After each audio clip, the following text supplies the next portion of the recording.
Субанов дегениңер келди, Бакиев деген экөө мас болуп туруп кол коюп берип койду, мына жолдун жармысы тигилердики деп. Жаманыңды билип алдым, жайытыңды билип алдым. Жаманыңды билип алдым, бүт мүлкүңдү ээлеп алдым. Азыркы чоңдор. Ушуларга азыр эл добуш берсе, өздөрүнүн неберелерин кабальный шору.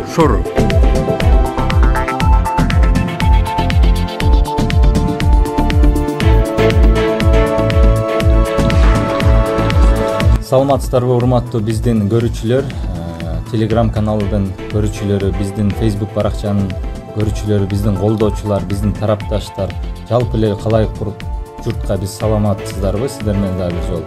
Анан бүгүнкү темабыз кечеги мурда күnkү теманын эле алкагында болот.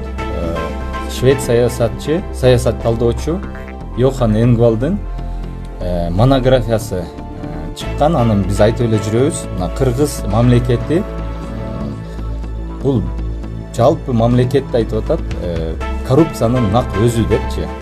Ошол тууралуу 157 барактуу монографиясын швед саясат талдоочу чыгарып, биздин мамлекеттик сыйлыкка ээ болгон Атамбаев ушунун баарын окуп чыгып моюнга алып сыйлык берген. Жада калса аппарат, президент аппарат тарабынан бул китеп 2000 экземпляры тасмага эмеси басылып чыккан.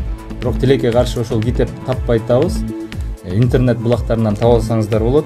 Ушунун алкагында мына Кыргызстандын бүтүндөй Кыргызстан мамлекетинин бардык тармактары коррупцияга малынып, бүтүп, чирип, урап жете турган жерине келип калыптыр. Биз ушунун алкагында күнүгө сүйлөшүп, могул түз талкууну кыла турган болдук. Суроо жоопторго жооп берип атабыз.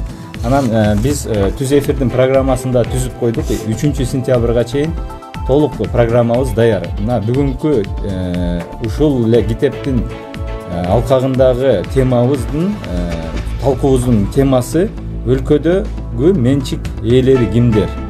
Эмне үчүн калктын жашоосу начар? Бул бүгүнкү түз эфирдин темасы. Эртеңкини кең байлыктардын Кыргызстанга пайдалануу натыйжалуулугу.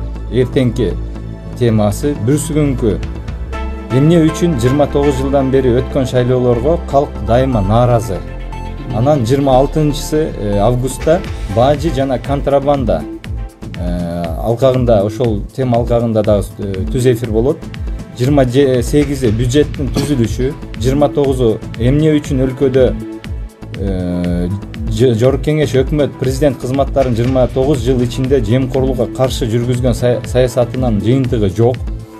30 мамлекетте мыйзам чыгаруунун мыйзамдуулугу, сапаты жок же начар. Эмне үчүн мыйзамдар иштебейт? Так ушул темалар боюнча суроолор болот. 31 мамлекеттеги кадр саясаты. 31 сентябрда өлкөдөгү энергетика тармагы, 2 сентябрь элге билим берүү, анан 3 сентябрь жыйынтыгы Кумтөрдөгү афера. 29 жылдан бери калктын кыйнаган маселе, бирок ал маселе канчалык орчундуу болбосун чечилбейт деген теманын үстүндө бизде түз эфирлер болот. Бүгүн биздин түз эфирде өзүңүздөр билгендей оң тарабында Курмангазы Азыкбаев маданият жаатында иштеген биздин ардактуу агайыбыз, бул жакта Абдымалик Кудайбердиев финансы жаатында иштеген биздин ардактуу агайыбыз, Ахунбай Кошоев деген биздин аксакалыбыз МВД тармагында өзү юрист заслуженный. Бул жакта Майрамбек юрист, менин кесиптешим. Ушундай биздин адистер болуп чогулуп алып отуруп, ушул сиздердин жоопторуңузга, сиздердин суроолоруңузга жоопторду берип туралы дедик. Мына бисмилла дегенде эле биздин өзүбүздүн темабызга өтсөк, агай. Мына кечээден бери биз түз эфирге чыккандан бери аябай жакшы кишилер менен сүйлөшүп, биздин бөлүшкөн тарапташтарыбыз көбөйүп баратат, түшүнүп атат. Ошо өлкөдө, мына сазга баткан өлкөдө акыркы үмүтүбүз деген жигиттер, ушундай кесипкөй адамдар чыгып атканда сүйүндүрүп атасыңар деген комментарийларды окуп атабыз. Баарыңарга рахмат. Бөлүшкөнүңүздөргө, ушу биздин колдоп турганыңыздарга да рахмат. Анан мына чет өлкөдөн биздин тарапташыбыз, биздин мындай уярманыбыз профессор, Германияда өзү иштеп жүргөн Талант Рыспаев деген агайыбыз бар экен. Ушул бизге мындай жакшы тилек каалоолор менен суроолорду да берип атат. мына Йохан Энгвал монографиясын өзү да таанышып билет экен. 7 жыл мурун чыккан, керек болсо ошол эле вечерний Бишкекте, Паруста, бардык тармактарда кенен жайылган дейт. Бирок силер ушул тууралуу кандай чечкиндүү бир кадамдарды көргөзө аласыңарбы деген суроону берген экен. Биз ушуган дагы жооп берели. Ушул суроону сизге бир узатсам, агай, бир талкуу бербейсизби ушул суроодон баштап? Туура, бул ушул учурунда талкууланганы кандай талкууланган? Баягы кабарчы интервью алган Йохан. Ошол интервьюну чыгарышкан. Ошо Белый парус да бир эки эмегечи. Так мындай коом тарабынан мындай талкуу болгон эмес булчу. Мен башынан эле билем бул китепти окупчу. Анан бул жерде эң негизги проблема бүгүнкү күндө да актуалдыгын жоготкону, бул биринчиден жана Атамбаев орден берип эме кылып атат. Андан бери канча чиновник, учурдагы президенти же башка тараптардан буга бир дагы мындай сөз айтылган жок да. Же бул факт эмес, бул андай эмес депчи. Значит, бул нерсе бүгүнкү күндө иштеп атат да. Эми муну элге деле белгилүү да. Бу жерде эң орчунтуу нерсе баягы мамлекет өзү коррупция. Мамлекеттеги башкаруу системасы коррупция деп атпайбы. Бул негизи кызмат, бардык кызмат сатылат деп атат. Баягы кызмат татыктууга, баягы билимдүүгө, илимдүүгө, уяты бар башкаларга берилбейт деп атат. Кызмат ким баягы төлөгөнгө даяр болсо ставканы, ошол кызмат алат. Эми бизде азыр ошол нерсе жүрүп атпайбы? Дагы эле уланып. Дагы эле жүрүп атпайбы? Мамлекеттик кызматтар бардыгы сатылат, мисалы үчүн. А жерде эч ким чужой акчасы жок, эч ким кире албайт. Эми аналарды коёк, мында шайлоону айтайын. Мында шайлоону азырлап атпайбызбы? 20 миң, 50 миң, 10 миң таркатып атат депчи. Ал киши ошондо да айткан, ал убакта ал ставка эмерек экенчи, маса баягы 2013-жылы интервьюсунда окугам, ал айтып атат баягы Атамекенди эме кылып премьер келтирип атпайбы, аердечи. Конкретный фамилиялар менен 300 миң, 500 миң депутат место депчи. Эми азыр только суммасы көбөйдү, бирок ошол схема иштеп атат. Схема. Анан эми бул жерде эми кандай иш-чара көрсө болот дейт да. Эми иш-чараны бул элдин ыктыярында да. Себеби бизде конституцияда жазылган, бардык жерде ошондой бийликтин бирден бир булагы бул эл болуп эсептелет. Эл эле азыр добуш берсе тазага, таза адамдарга, ынаны тазалыгына, ошолордун бир иш аткарганына, мындай мүмкүнчүлүгүнө карап баа берип эле шайласа тазаланат да. Бул только коом тазалайт, мунучу. Эл өзүн-өзү коррупционерлер өзү тазаланбайт да. Мына азыр мисалы үчүн эми күчтөр бөлүнүп атат да. Мына биздин эми мындай баягы агитацияга окшоп кетпесин, бирок учур келгенде айтабыз. Эми азыр бардыгы мына биздинге каршы иштеп атпайбы? Булар келсе кустурат, жоопко тартат, башка деген эми чындыгында ошондой коркунучтуу да. 29 жылдан бери мамлекетте эч нерсе жок, бардыгын урдап бөлүшүп алды. Эми аны мындай кусуш дагы өтө татаал болот, анын жоопкерчилиги болот, башкасы болот. Ошон үчүн булар чындыкты, акыйкатты ушу до конца баягы акырына чейин керек болсо $1000 да берет буларгачы. $1000 олордун урдаган акчасын баягы эмесинде ол мизер да. Мына мисалы үчүн азыр айылда 50 миң, 20 миң, 30 миң берсин, ошол айыл эмнени жоготуп атат? Ошол айылга салына турган клубду жоготуп атат, дворец мектептерди жоготуп атат.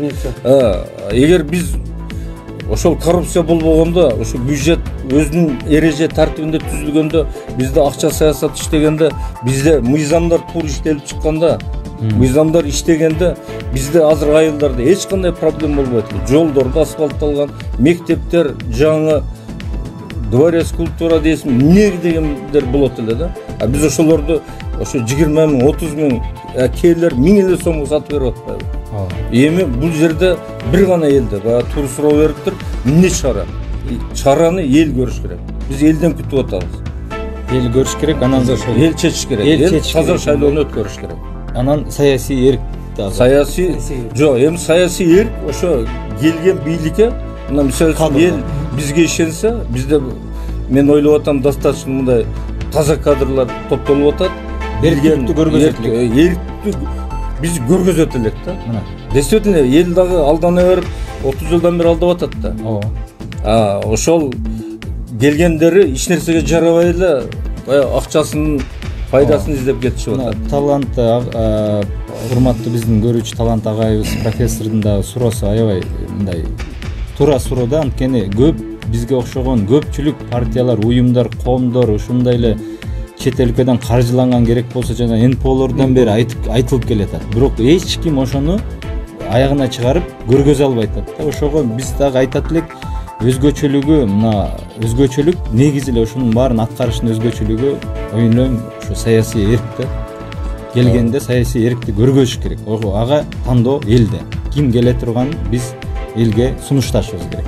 Ошол анан дагы бир экинчи суроо, бул дагы аябай орчундуу суроо. Азыркы мына көпчүлүк коомчулукту ойготуп атат. Анткени биз мына биздин кыймыл болуп ушул маселени мындай аябай көтөрдүк да. Мыйзамсыз баюу, мындай мыйзамсыз менчикке өтүп кеткендерди кайра кайтаруу деген лозунг менен чыктык да агай. Ошону мына Акунбай аксакалга берет элем суроону, биздин тарапташтын суроосу экен. 90-жылдагы менчиктештирүү саясаты туурабы? Аны кайра карап чыгуу болобу дейт. Эми бул өзгөчө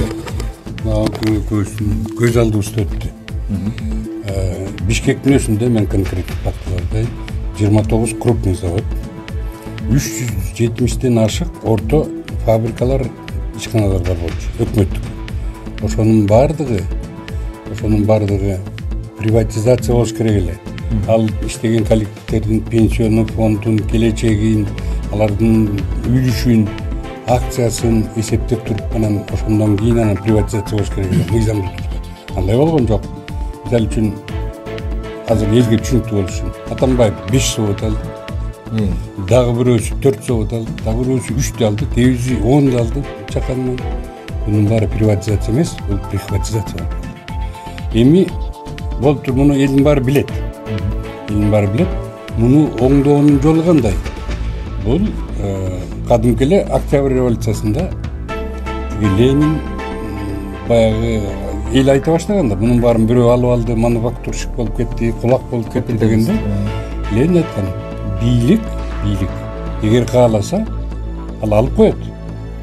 Мисалы үчүн мурда арзан кылып туруп приватизация кылганда бийликтер өздөрү тааныш, билиш, туулган кылып туруп партиялаш болуп, алар эң арзан баада приватизация кылып койдубу? Ошол заводдордун азыркы рыноктогу баасын караш керек. Анализдеп чыгыш керек. Канча бюджетке ошол азыркы рыночный баасы менен канча бюджетке ал зыян кылган? Ошол зыян кылган сумманы мойнуна коюп, сен төлөп кой, анан иштей бер нар жагынан. Же болбосо ошол алган заводуңарда канча жумуш орну болсо, ошончо жумуш орунду түзсөңөр, силерде кала берсиңер. Түзгөн жок да, булар автостоянка кылып койду, сауна кылып койду. Целевое назначение болгон. Жок, торговля кылып койду. А приватизация болуп атканда айткан, профилди жоготпогула деген. Профилге рабочий местолорду сактагыла деген.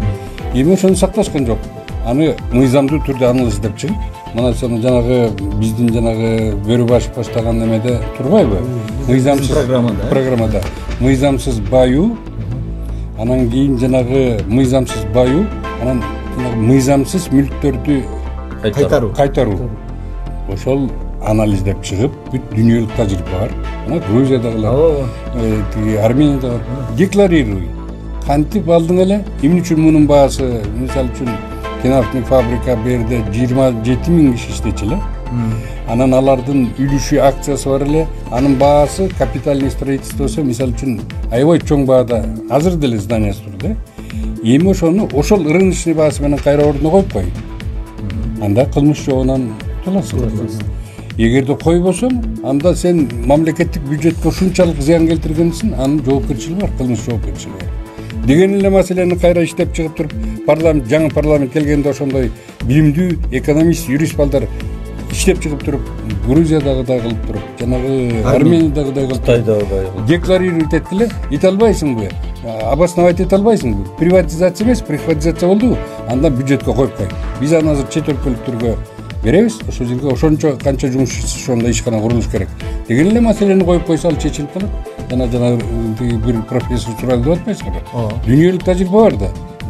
Тиги мыйзамдарды окуп, анан бирдекени ойлоп таап кыйнашыштын кереги жок. Дүйнөлүк тажрыйбага таяна коюш керек да, кайтарыш керек мыйзамдуу түрдө. Анан кийин өтө эле отъявленный жанагындай талкалап жок кылып Кытайга бүт 100 миң деген тонналарды саткандар болсо кылмыш жок аны тарткаш керек. Болду. Сизде кошумчаңыз барбы ушуга? Бул боюнча биз как раз жанагы гражданская конфискация боюнча закон мыйзам долбоорун иштедик. Эми бул жанагы уголовный конфискация, административный конфискация дегенде баягы эмелер бар да, жанагы срок давности андай мындай дегенчи. Эми мына Кытайдын, Грузия, Армениялардын практикасына ошо гражданский конфискацияны киргизип атабыз. Анда мүмкүн да. Мүмкүн, Бул граждандык тараптан болот. Мыйзам артты караса болобу?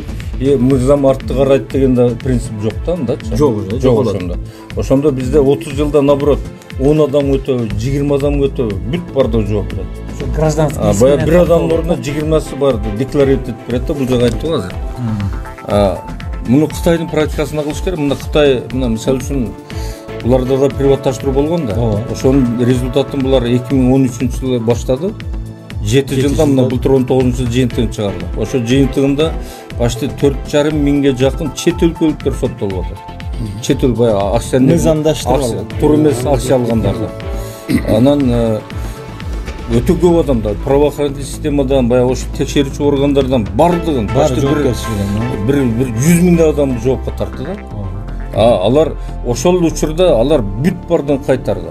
Кайтарган сумма бир 200 триллионга жакын да. Бул кайтарылган сумманы мындай салыштырма Россиянын 135 жылдык бюджетинин объему. Толуктап коюшту. 135 жылдык бюджеттин размеринде сумма кайтты да. Мына, да.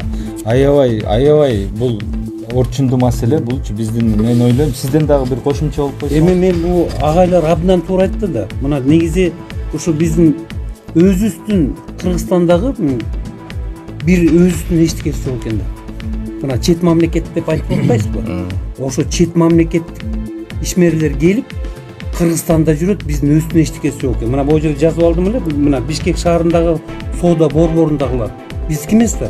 Мына Бетасторис түрктөрдүкү, Вева центр түрктөрдүкү, Бишкек паркы түрктөрдүкү, народный магазиндер баардыгы казактардыкы.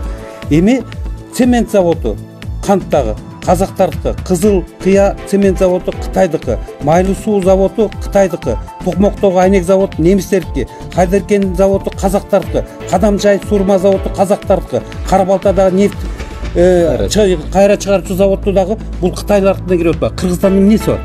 Мына ушул айтсаңыз. Бир нерсе айтып коюш керек. Ушулар учурунда түз чет өлкөлөрдө сатылган эмес. Бүт биздин адамдар сатып алган. Акция аркылуу.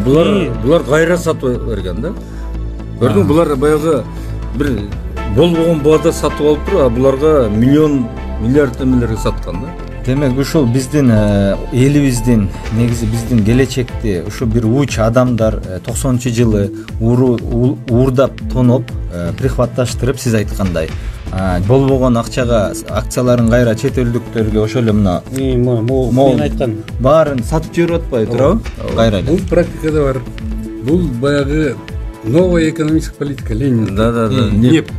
Нефть дегенде мануфактурщиктер болуп кетиптир, кулактар болуп кетиптир дегенде, ошо Кыргыздын эле ошондой өтө тиги пайдалуу болуп туруп, көп байлыкты алып алып, малды өзүнө алып алып күчөп кеткендерин кулакка тартып туруп Украинага жашап келишпеди? Көп Кыргыздын эмелери. Анан кийин орустардыкын алалы. Орустарда жанагы Внуков, Домодедов, Морозов, Савва Морозов, Третьяков деген капиталисттер Совет өкмөтү келгенден кийин бүт имуществосун берген. Ошон үчүн алардын аты калып калды. Жашоосу өз ыктыяры менен меценат болгон да. Кыргыздын макалына кайрылалы эң алда. Ал ошончо элдин мээнети эле да. Макиновкада 27 миң киши ар бир зарплатасынан для издержки производства деп төлөп турган. Ошого курулган. Эми ошолорду келип эле Атамбаев 5 завод, Кыргызавтомаш, Агромаш, электродвигатель миллиардер болду. Ошол акча менен президент болду. Ал Атамбайдан калган эмес, Шаршенден калган эмес. Тайтуяк алтындар, сандыктар калган эмес. Эми азыр дал ошол саясатка биз каалайбызбы, каалабайбызбы, барабыз. Дүйнөлүк тажрыйба ушундай. Бил алгандын Кыргыздын макалы, алгандын бермеги бар. Туура айтасыз. Мына кысканы бар. жеңген кысканы. Кусуш керек. Мына ушунча жыл жашап жүрүп кыргыздын эчтекеси жок. Алдырып ийдик да. Ошон үчүн кыргыз өзүнүн байлыгын бийлик элдики деп атпайбызбы? Жер дагы элдики. Ошонун баары кайра келиш керек да. Ошону чын сүйлөгөн сайын кедегилердин ичи күйүп атат. Ошон үчүн биздин көрүүчүлөр көрүш керек да. Кыргызга кам көрөлүк деп атканыбыз ушул болуп атат. Чындыкты айткан сайын көзүнө коюп атабыз да. Кедегилер ичи күйүп атат. Анан ошон үчүн биз тууралыкты гана айтып атабыз да. Жана дагы айтып кеттим. Мына кедегилер айтат, программаңар жок, жөн эле уран менен чыгып атат. Мына биздин ураныбыздагы өзүбүздүн стратегиябыз бүт баардыгы ушундай жазылуу. Муну азыр айта албайбыз. Өзүнүн учуру келгенде 4-сентябрда баштап айта баштайбыз. Бирок ураныбыз түпкү тамырыбыздагы айтып атат, теңдик, тегиздик, бүт баардыгы акыйкат болсун деп атат. Бат өнүгүү программанын баардыгы мына аксакалдар силер канча 5 жылдан бери агай монун баардыгын жазып чыкты. Ошон үчүн мунун баары айтылат. Ошон үчүн биз чындыкка, ак жолго, ак нурга, ак жалгасын деп ак кызмат кылалык деп атканыбыз ушу кыргыз элине. Майрамбек, сизде кошумча барбы ушу тууралуу? Менчиктештирүү боюнча. Менчиктештирүү тууралуу бар жогун айтып өттүңөр окшойт, бирок буга кошумчалуу мен бир нерсени айтып кетет элем. Эл өзүнүн мүлкүн, өзүнүн эле заводдорун, өзүнүн эле байлыгын өзүбүз ээ боло албай атабыз да. Биз эл чогулуп ушул туура адамдарды тандап алдыбызга коюп, анан ушул нерсени талап кылганга болбойбу? Мыйзам уруксат берет. Бар жок уруксат берет, биз өзүбүз ошого барбай атабыз, ошол кадамга барбай атабыз. Юристсиз, Майрамбек. Мен дагы юристмин, жерде көпчүгүбүз эле юрист экенбиз. Мыйзам жол бербейт, эл ойгонбойт деп атабыз го, бирок мына биздин мына мүчөбүз Сыймык Жапыкеев кухнядан эле ушул теманы аябай козгоп, жалпак тилде элдин аң сезимине жеткирди. Мындайча айтканда, азыркы биздин 21-кылымдын токтогулу болду да, жана 5 каман ырдагандай эле болуп, элди ойготуп. Бирок тескерисинче ага кайра иш козголуп, кайра аны доого жыгып 10 000 сом төлөтүп, биз азыр ошондой бир заманда жашап калып атыкпы, жанагы көпөстөрдүн үстөмдүүлүгү болуп, капиталисттердин. Азыр мен да кошумча калдым. Демек, азыркы башкы прокуратурада, Финполицияда дал ошол приватизацияга катышкандардын эң жакын адамдары, себеби жалпы мүлктү сактап, балким өздөрүдүр дагы, бала чакалары. Ошон үчүн булар жанагындай мыйзамсыздык болгон приватизацияны анализ кылбай, ошону айткан кишини күнөөлөп атат. Демек, азыркы бийликте дагы ошол коррупциянын толук эле бийликтин баары болбосо дагы 70-80% коррупцияга аралашкандар отурат. Ошон үчүн калыстык мындай. Жерде мындай да. Мындай биз дагы кичине баягындай аяк бияка өтүп кетип атабыз да. Так эле айтайык, точно. Эми эңгип алып точно жазып атпайбы? Бардык кызмат сатылат деп. Бизде ошо приватташтыруудан башталган, акча ошо капиталды ошо жерден кылышты, алышты, чет өлкөлөргө сатышты. Мына бүт азыр бар эле нерсенин ээси чет өлкөлүк болуп атпайбы? Азыр айтып беребиз. Анан ошонун бала чакалары бүт барды бийликте 100%. Азыр жогорку кеңеште жана 20 000 эликтин таркатып аткандар да ошолор. Ошолордун балдары. Мына азыр партияны дагы мына 10-15 партияны киргизген атпайбы? Бул да саясаттын өз мындай бир тактикасы да. Эмне үчүн көп партия киргизет? Себеби добушту бөлүш керек. Себеби 7 деген пароту коюп койгон, ошодон 15 партия кирсе 4-5 жетет, калганы жетпейт. Мүмкүн жарымдан көп добуш алгандар жетпей калат. Мисалы үчүн жанагы паро алгандар 40% добушту алат, баягы келгендерчи. 60% баягы өтпөй калгандар алат. Себеби өтпөй калгандар ошолордун бала чакалары акча, ошолордун акчасына кирип атат. Калп эле баягы фамилияларды, балдардын тизмелерин коюп, аландай бул мындай депчи.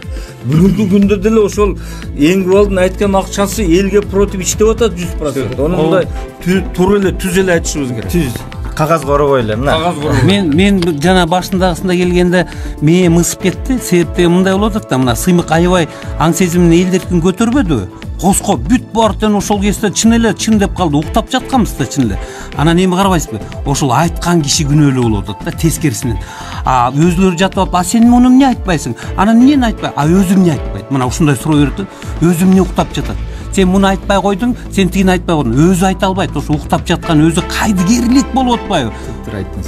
Мына ошо биздин бүгүнкү чогулуштун бирден бир себеби дагы элдин мына баарыбыз деле жүрөгүбүздө ушу адилетсиздик болуп атат да. Мына 30-29 жылдан 91-жылдан баштап мына башаламан прихватташтыруу, менчиктештирүү саясатынын негизинде 44 партия быйыл мына аттанды.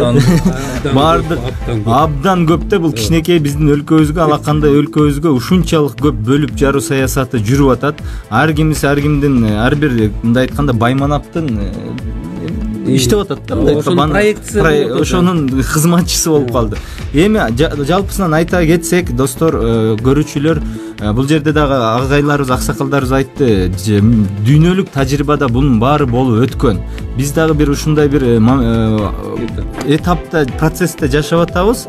Жанагы көпөстөр мындай мыйзамсыз байып, элдин байлыгына бир уч адам 400 киши бүтүндө 6 миллионду байлыгын тартып алып, ушундай этаптарда жашап атабыз. Анан бизге ушундай суроолор да келип атат. Айрыкча мигранттар же мына бизнес өкүлдөрү, либералдык көз карашта жарандарыбыз, силер эмне коммунистсиңерби же социалистсиңерби, сразу эле кулакка тартабыз дейткенсиңер, башка жол жокпу деп. Анан мен да айта кетет элем, мен да көп мамлекеттерде иштеп, мына дүйнөлүк тажрыйбаны көрүп жүрөм. Ошол эле Армения, ошол эле Грузияда бул сиздер дан айттыңыздар, баардык боло турган процесс болуш керек.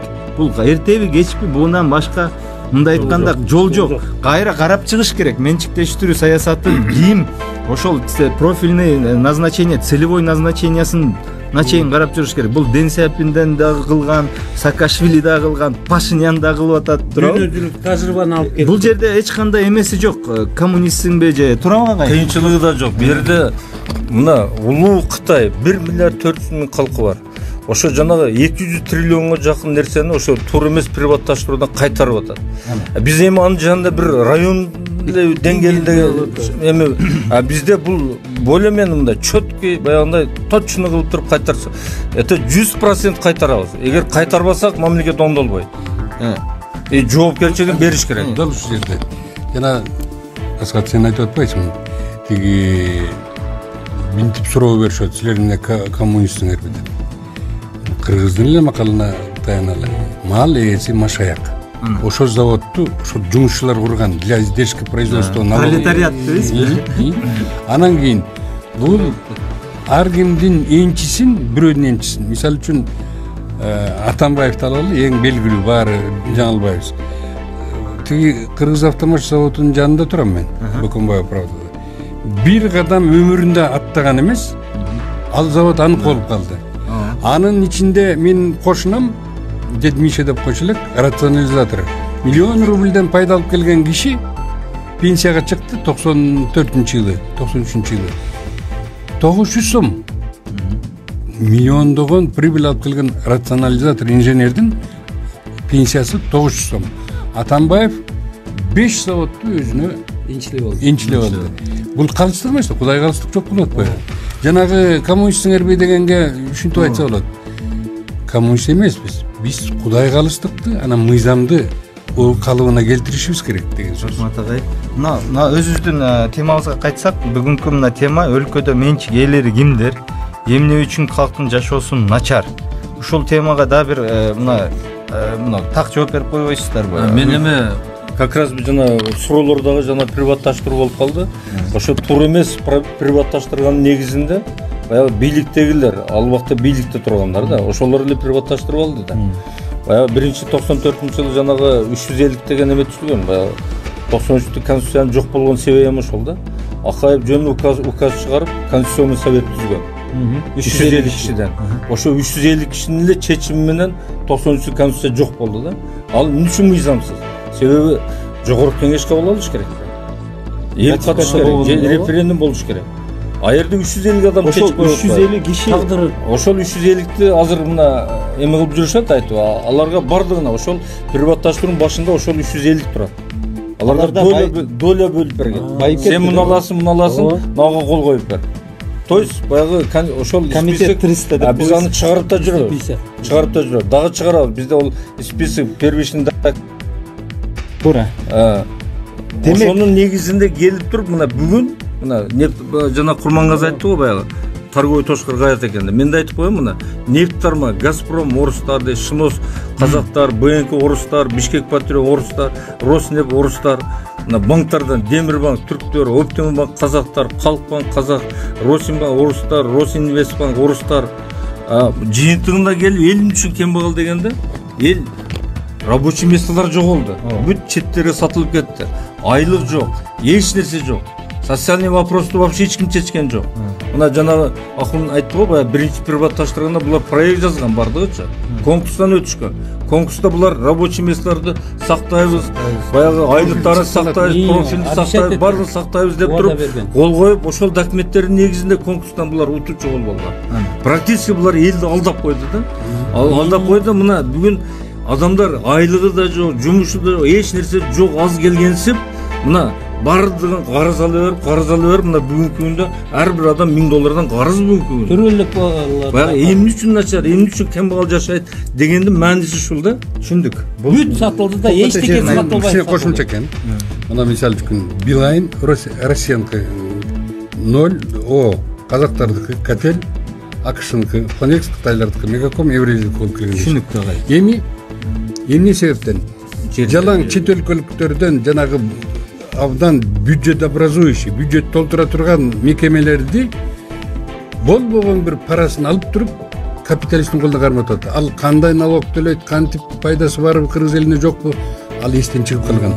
Баягы Муралиев, Жумагулов, Чыңгышев, мына ушулар шапкелерин гана алып тургандагы капиталисттин колуна кармата берген. Ошон үчүн ал жана чет элдиктердин басымдуулук кылып бүт бюджетти толтура турган деген жатсалар чет элдиктер аралашып кеткен дагы кумтөр сыяктуу.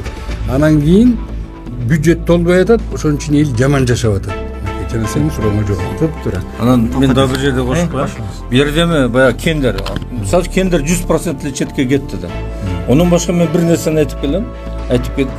Эми дайым эле жүрөт. Муну эч ким мындай эме кылбайт да. Бизде нефть бар да, нефтедобыча. Бизде азыр орточо 320-340 тонна, 340 миң тонна добывать этет экен да. Бул то есть потребностьтин почти 25% да. А бул нефтини 17 компания казат экен, уже бирөөсү жанагы Кыргыз нефти газ. Ол бир 40-45% добыча, калган бүт кытайлыктар. Бирок ушул алга чейин ошол нефти каяка кеткени белгисиз. Анан дагы мына бизде ошо мындай открытый источниктер жүрөт, баягы эксперттердин эмес. Бизде баягы уже изилденип даяр, баягы тартырып алган даяр 100 миллион тонна нефти бар экен. 100 миллион тонна. А общий баягы изилдей турган дагы добывать эткенгечи жалпы запас 1 миллиард тонна дейт. 1 миллиард тонна нефти бар экен Кыргызстанда. Мына салыштырма айтканда казактарда 3,9 миллиард экен. Биз почти нефть отуруш эле экенбиз, өзүбүз камсыздык. Өзүбүздү баа. Ана жок да ошол, жок. Эч жерде эсеби да жок. Анын акчасыга кетип, ким аны пайдаланып атат белгисиз. Мына эмне эле болсо кытайларга башка оңой окат экен, берип коюп, долясын алып отура берген.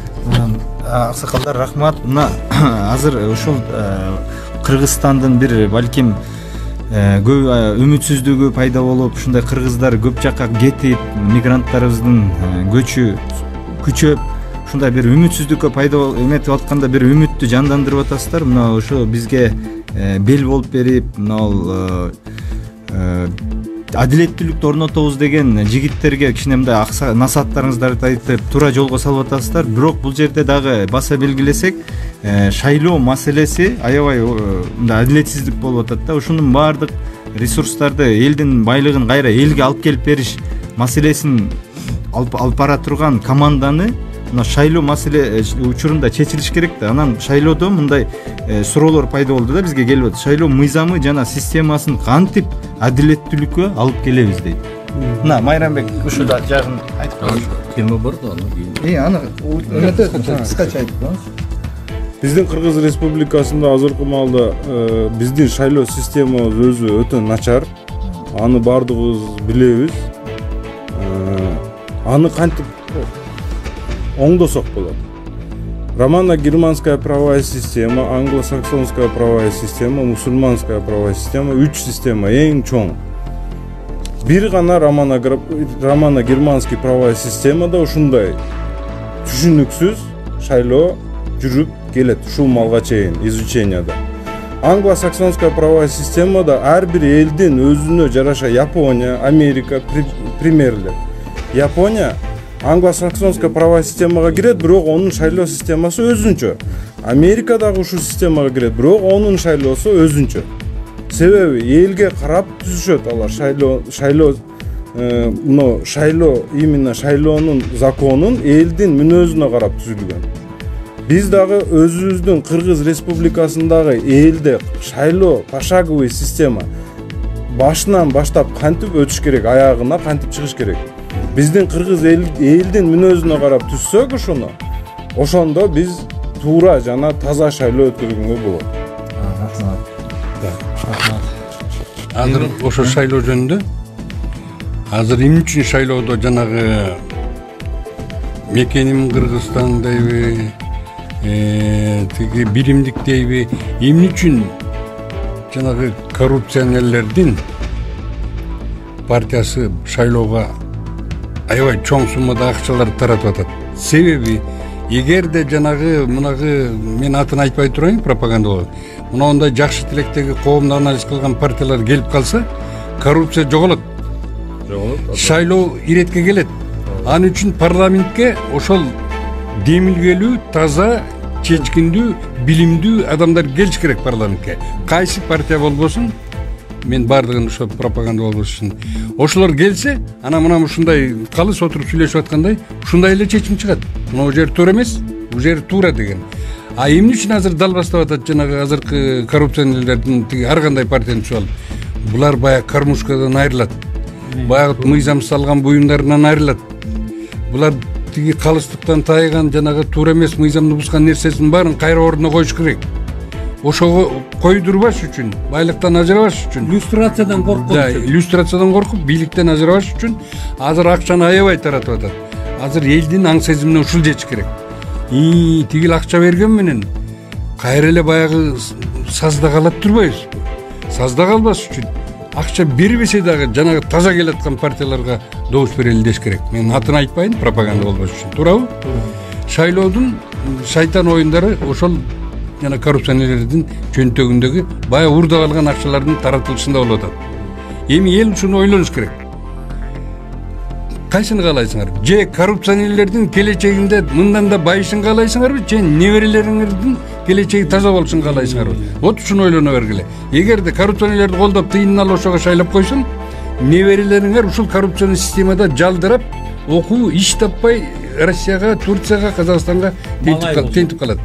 Же неберелердин келечеги таза болсун, же коррупционерлердин тиги жанагы бийликти, мансапты, анан кийин мамлекеттик байлыктарды пайдаланганын токтосун. Экөөнүн бирөөнө добуш бериш керек. Дайым эле уктай бербеш керек. Баягы дайым эле уктай бербеш керек. Бир күн ойгонуш керек. Мына ошол ойгоно турган күн келди деп ойлойм. Эл дагы азыр түшүнүп калды. Себеби мынакей ар кандай жакшы элдин сөзүн угуп атабыз. Эки гана нерсе, же коррупционерлердин байыш, мындан да байышын, турмушту мындан кыйындашын колдогула, же неберелериңердин таза келечегин колдогула. Болду. Бизде мындай да, бизде коомдун коррупционерлердин алдында эч кандай сүрүү жок да. Такыр созбойт. Жарандык коом. Жарандык коом ушунчалык алсыз, мындай эч мындай наразычылыгын мындай өзүнчө айтышы мүмкүн. А так мындай шайлоого келгенде, башка келгенде билдире албайт да. Жалтан. Ошон үчүн баягы алар вообще коркунучсуз да, жана коррупционерлер үчүнчү. Болбосо, эгер мыйзам иштесе бизде, акыйкат болсо, булар бийликке келиштен кайра депутат болом деп кандидаттын коюштан коркуш керек эле да. Уялыш керек эле да. Анан бийликтеги, мисалы үчүн бийликте президент болобу, жогорку кеңеш, жанагы центральный избирком, центр избирком. Булар жөнүндө буларды каттабаш керек эле да. Ооба. Эми андай ушу бизде мыйзам да жок, акыйкат да жок, элдин дагы баягындай бир мындай ачык сүрүү жок. Ошонун негизинде булар акчанын күчү менен каалагандай кылып атпайбы? Эгер азыр дагы ошондойго мүмкүнчүлүк берилген болсо, эгер коом тарабынан ушул нерсени баягындай эми деп туруп өткөрүп берген болсо, биздин тагдырыбыз уже чечилип калды. Мамлекет жок азырчы. Азыр эле жок. Мына биз азыр эле айтып атат менчик жөнүндө. Бизде азыр 80%, 90% жакын менчик Кыргызстанда кыргыздар эмес. Жанагы биздин бай башка болуп тургандар, алар акчасын алды. Алар значит Кыргызстанга бир тамыр сайып, бир завод куруп, фабрика куруп иштетем деген ой жок аларда. Алар бала чакасы менен алардын уже көчүп кетем деген. Көчүп баягы алып койгон бүт недимиш эмелери бар. Алар бир күн сырада чыгып кетет. Туура айтасыз. Болду. Мен дагы мынау чет өлкөлөрдө көп окуп иштеп, ошол жерде мындай кыргыз жарандар менен мындай катташып жүргөндө көп нерсени байкадым. Ушуну да баса белгилеп коюш керек. Акча сиз айткандай баягы байлыгын, элдин байлыгына байып алгандар, приватизациядан жакшы мындай байып кеткендердин баардык туугандары, балдары өздөрү жада калса бүт чет өлкөдө окуп жайгашып алышкан. Азыркы учурда. Анан бул жерде дагы бир маселе көтөрүлүп атат. Мына шайлоо маселесин биз негизги темабыз шайлоо тууралуу. Бүрсү күнү болот. Аябай кенен ушу боюнча талкууланат. Анткени бул мындай азыр үлгүрбөйбүз. Бирок мына бул азыркы биздин тандоого келгенде эл тандасын же болбосо ушул сүрү жок болуп атат. Мыналарга бир өзүнүн эркин көргөз албай атат деп. Биздин бир гана ушул айтат элем, негизи айтып коет, негизи айтышат, 4-түнчү бийлик бар. Бул маалымат таркатуу журналисттер, СМИ дейт да. 4-түнчү бийлик дейт да. Бирок көрдүк азыркы учурда, мына азыркы учурда 4-түнчү бийлигибиз да сатылып кетиптир. Ошол эле коррупционерлерге.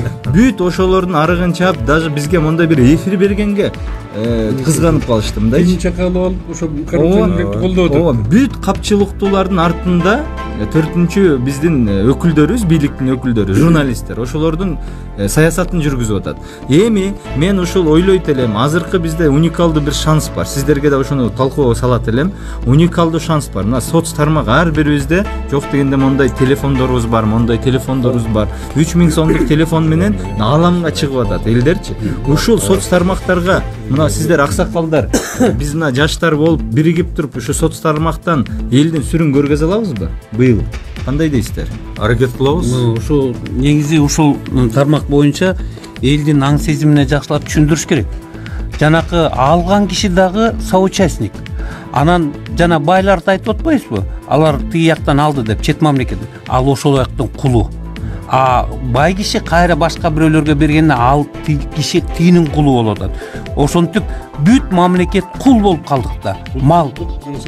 Ошондон ойгон боюнча анда өмүр бою кул боюнча жүрө беребиз. Өзүбүздүн элибизге, жерибизге ак кызмат кылбай эле башка бирөөлөргө малай болуп жүрө беребиз. Ошон үчүн ойгонуп, Манас атабыздын жери экен. Ушу атабыз жерди 40 уруун алып келип бириктирип туруп баардыгын тең кошкон экен. Ушу жерибизди эмне үчүн кемиртирип алдырып ийебиз дейт.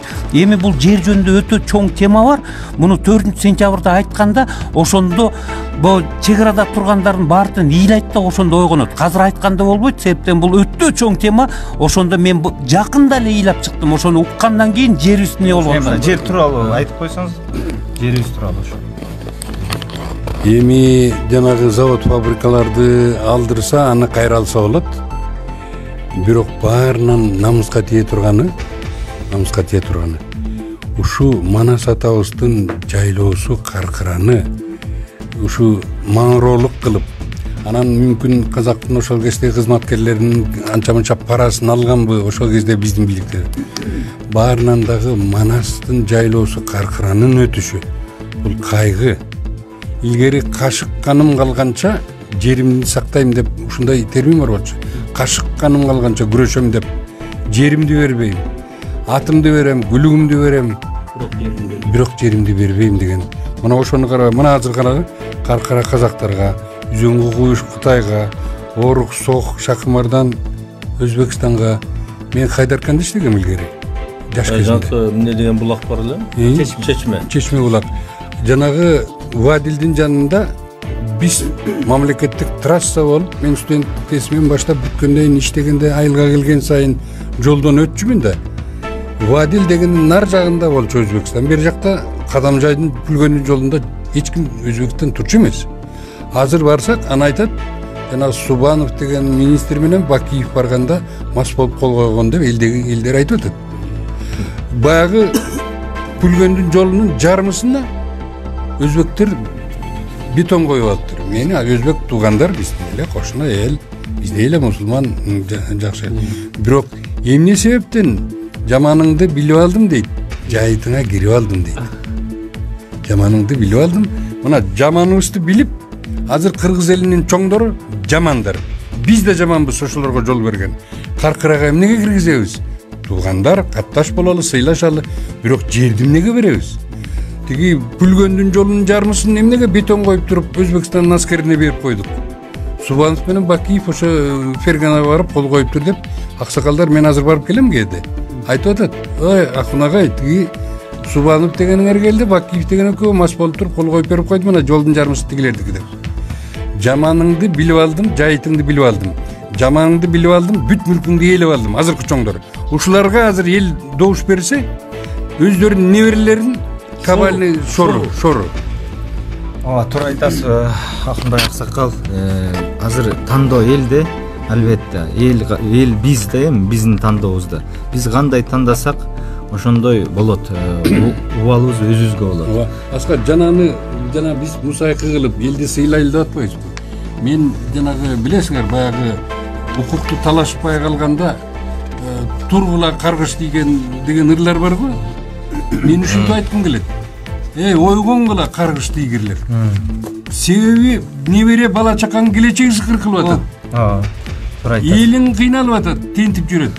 Туура айтасыз. Жок дегенде акыркы жолу азыр ойгонгула.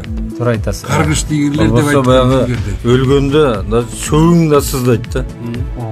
Бала чаканын кайгысынанчы. Жакшы эмес да. Аятажам. Катуу айтылды болуш керек. Эми эгерде ушул эң акыркы стадияда турабыз. Эгерде ушул эл жеңбесе, анда деген Кыргызстан таптакыр түп тамыры менен жоголуп кетет. Бул азыркы кылып аткан, мурунку келаткан саясатчылардын баардыгын бизде саска батырып бүттү. Эми ойгонгула акчасын албагыла деп атат. Ыйлеп атат, апаларыбыз, аталарыбыз ыйлеп атат. Каяка чейинги уже жоготуп баратат да. Эми баардыгы тең ойгонуш керек дагы жанакы эски саясатчылардан качкыла деп айтат. Майрамбек, акыркы соң сөз болсун. Акыркы сөзгө бир кошумча бар. Азыркы маалда биздин жетишкендикке кошуп койсок болот. Буну ушу Сыймык байкебиз ушул малга чейин кыйкырып келип биздин мүлктөрдү, биздин заводдорду прихватизация кылып алышты деп айтып келгенге мен менен бир адам байланышып жатат. Өзү заводдо иштеген экен, азыр атын атабай эле коеюн, себеби документтерин топтоп жүрөт. Бул адамда юстицияда акциясы дагы деле фиксированный турат экен да. Азыр деле барса чыгарып беришет экен. Ошого ким заводдордо иштеген болсо, акциялары болсо, векселдери дагы купондору бар экен эле. Ошолор юстицияга барып, кайрылып, өзүңөр бир сыйра текшерип коюңуздар, себеби ал нерсе ошол жерде бар экен. Эгер олорду чыгарып, даярлап, биз документально даяр болсок, ошолордун ар бир жылга, ар бир айга түшүргөн пайдасынан өзүңөрдүн дойлаңарды алсаңар болот. Буну гражданский кодекс уруксат берет. Бул бар.